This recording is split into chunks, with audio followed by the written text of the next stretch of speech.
అందరికీ hi, welcome to uncle kitchen zone 2024. నేను మీ అంజద్. ఈరోజు వచ్చి కోకోనట్ చికెన్ కర్రీ అండి. చాలా బాగుంటుంది, చేయడం కూడా చాలా ఈజీ. ఇది పచ్చి కొబ్బరి వేసి మసాలాతో చేస్తే చికెన్ కర్రీ అనేది సూపర్గా ఉంటుంది. ఇంకెందుకు ఆలస్యం, వచ్చేయండి మన రెసిపీలోకి.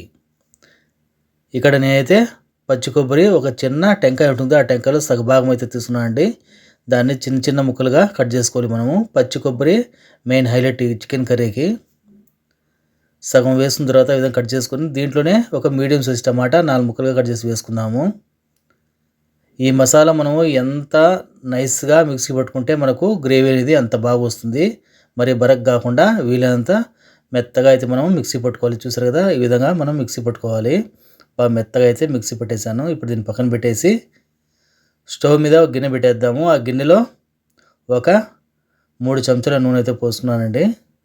ఈ మాత్రం నూనె మనకు ఈ చికెన్ కర్రీ పడుతుంది. నూనె వేడెక్కిన తర్వాత ఒక పెద్ద సైజు ఎర్రగడ్డని ఈ విధంగా ముక్కలు కట్ చేసి వేసుకుందాము. ఎర్రగడ్డలు మనకు ఒక 50% ఫ్రై అయితే సరిపోతుంది.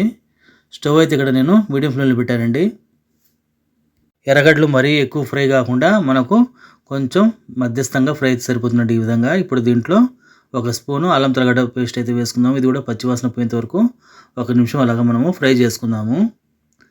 మనకు అల్లం తెల్లగడ్డ పేస్టు అలాగే ఎర్రగడ్డలు ఫ్రై అవుతుంటే మంచి అరోమా ఫ్లేవర్ మనకు అడుగు పట్టకుండా మనం కలుపుతూనే ఉండాలి. దీంట్లోనే ఒక 1/2 స్పూను పట్టా లవంగాలు యాలకుల పొడి అండి, హోమ్మేడ్ గరం మసాలా ఇది. ఇది కూడా వేసుకొని 1 నిమిషం అలా మనం పచ్చివాసన పోయేంత వరకు కలుపుకోవాలి. మనం అల్లం తెల్లగడ్డ పేస్ట్ వేసాం కదా, అడుగు పడుతూ ఉంటుంది కాబట్టి దీన్ని కలుపుతూనే ఉండాలి. మనం వేసిన మసాలాలో పచ్చివాసన పోయేంత వరకు 1-2 నిమిషాలు అయితే ఫ్రై చేసుకుందాం మనము. ఇప్పుడు దీంట్లో ఫ్రెష్గా ఒక గుప్పెడు కొత్తిమీర, ఒక గుప్పెడు పుదీనా అయితే వేసుకుందామండి. పుదీనా కొత్తిమీర కూడా పచ్చివాసన పోయేంత వరకు 1 నిమిషం అలా ఫ్రై చేసుకుందాం మనము. ఈ మసాలాలన్నీ మనకు మిక్స్ అయ్యి ఫ్రై అవుతుంటే మంచి అరోమా ఫ్లేవర్కి ఇచ్చినంత. ఇప్పుడు దీంట్లోనే మనము మిక్సీ పట్టుకున్న పచ్చి కొబ్బరి టమాటా ఉంది కదా, ఆ పేస్ట్ అయితే వేసేద్దాము. కలర్ చూస్తారు కదా ఎంత బాగుంది మనకు, టమాటా అలాగే పచ్చి కొబ్బరి అనేది. మసాలా వేసిన తర్వాత మనం వేసిన మసాలా ఐటమ్స్ మొత్తం కొబ్బరి మసాలాలు బాగా మిక్స్ అయ్యేలా కలుపుకోవాలి. ఇక్కడ లైట్గా అయితే మనకు అడుగు పట్టిందండి. స్టవ్ అయితే మనం మిడిల్ ఫ్లేమ్లో పెట్టాం కదా, అల్లం తెల్లగడ్డ పేస్ట్ పడడం వల్ల ఈ విధంగా లైట్గా అడుగు పడుతుంది. ఇప్పుడు దీంట్లో కొద్దిగా పసుపు అయితే వేసుకుందాము. పసుపు మొత్తం మసాలాలో బాగా కలుపుకోవాలి. మనం ఈ మసాలా అనేది అన్ని పచ్చి ఐటమ్స్ వేసాం కదా, అంటే మన పచ్చి కొబ్బరి టమాటా అనేది అది కూడా పచ్చివాసన పోయిన తర్వాత ఒక 5 నిమిషాలు అయితే మనం ఈ విధంగా ఫ్రై చేసుకోవాలి. మనకు ఇలా కలుపుతుంటే కింద అడుగు కూడా మనకు ఈజీగా వచ్చేస్తుందండి. చూసారు కదా, ఎక్కువ అడుగు అయితే పట్టలేదు, లైట్గా పట్టింది. అది కూడా ఇలా కలుపుతూ ఉంటే మనకు మసాలా మిక్స్ అయిపోతుంది. ఇప్పుడు ఇక్కడ నేనైతే ఒక 1/2 కిలో చికెన్ అయితే తీసుకున్నాను అండి. దీన్ని 1-2 సార్లు బాగా కడుక్కొని మనం మసాలాలు అయితే వేసుకోవాలి. అలాగే దీంట్లో రుచికి తగ్గ ఉప్పు అయితే వేసుకున్నాను. అలాగే ఒక స్పూన్ ధనియాల పొడి, అలాగే ఒక స్పూన్ కారం అండి. కారం అయితే నేను కరెక్ట్గా వేసుకున్నాను. కొంచెం స్పైసీగా తినే వాళ్ళతో 1/2 స్పూన్ వేసుకోవచ్చు.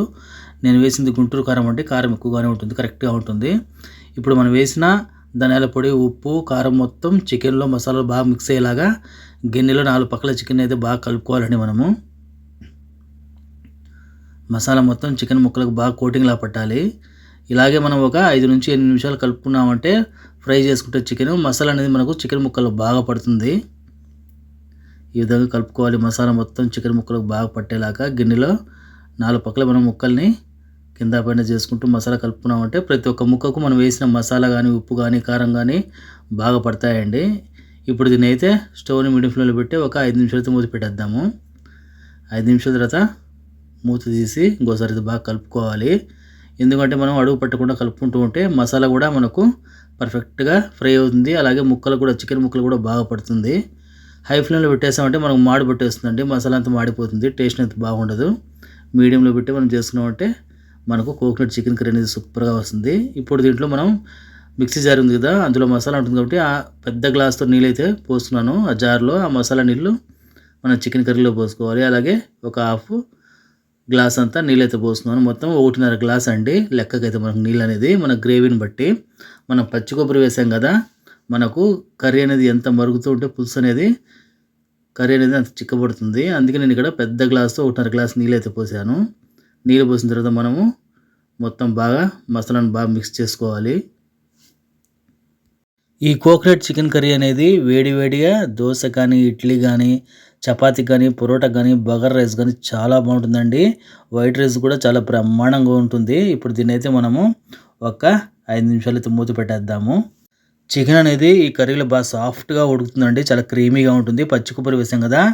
దాని టేస్ట్ అలాగే మన మసాలాలని బాగా చికెన్ బాగా పట్టి మంచి గ్రేవీ అలాగే సిల్కీ టైప్‌గా ఉంటుంది చికెన్ గ్రేవీ అనేది. కోకోనట్ చికెన్ గ్రేవీ అనేది.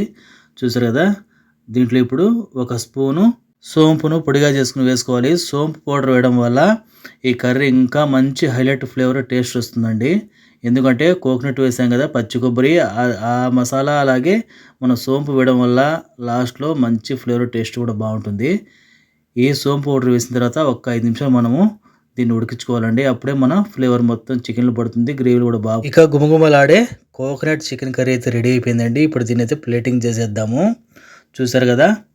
ప్లేటింగ్ తర్వాత చికెన్ ముక్కలు, ఆ గ్రేవీ ఎంత కలర్‌ఫుల్‌గా ఉందో అంతే టేస్ట్‌గా ఉంటుందండి. ఇంట్లో ఈజీగా చేసుకోవచ్చు పచ్చి కొబ్బరి వేసి మసాలా.